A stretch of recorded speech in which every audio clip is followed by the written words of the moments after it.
So it's our third time together in this vlog series looking at how do you ensure that you are satisfied at work. And we've been focusing on recognition.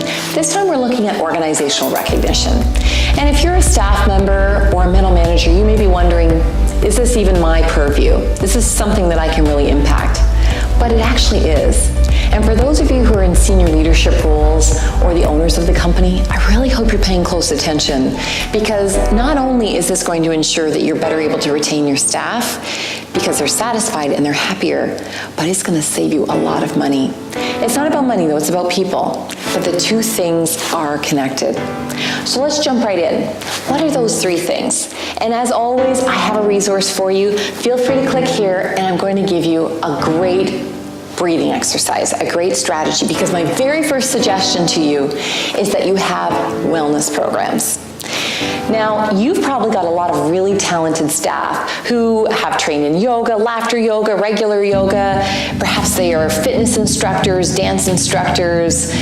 Maybe you've got a room in your organization, if you're a bricks and mortar organization, that really isn't doing much. For a very small investment, you can put some personal equipment in there and people can work out during the day. The virtual reality space is coming. You can find lots of really relaxing tools and strategies that people use in the virtual space to relax and gain their wellness back in the middle of the day.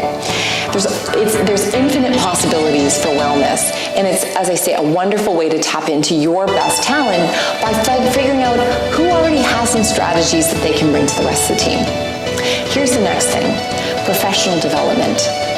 Some organizations spend 2% of their profits that they bring in on development, and in fact, some of the most high-performing companies, that number is a lot higher. How much are you investing in the development, personally and professionally, of your staff? When you do have a meeting, do you bring in something motivating and energizing, or do you make people learn only about the latest technology, the latest regulations?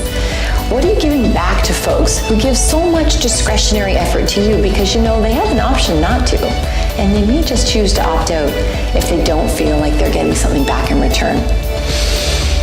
And you know, there's one last piece of advice I have for you, and you maybe aren't surprised if you know my background in human resources. It's that money isn't always honey. And thank you so much to Michael Kerr, a humorist and a wonderful speaker and a very good friend of mine.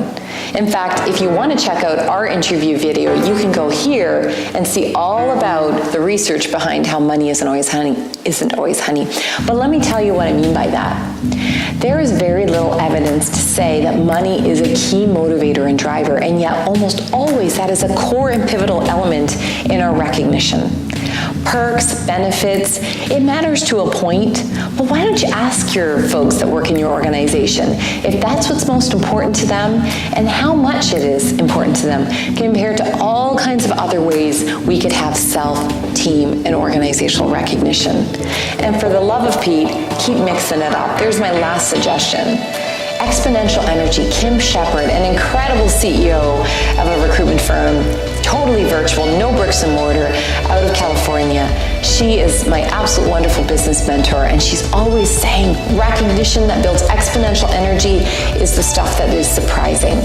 And so if you're going to give a bonus to somebody, make them surprised, shock them, put it in their bank account, don't give them a check, make them go, why the heck do I have all this money in there?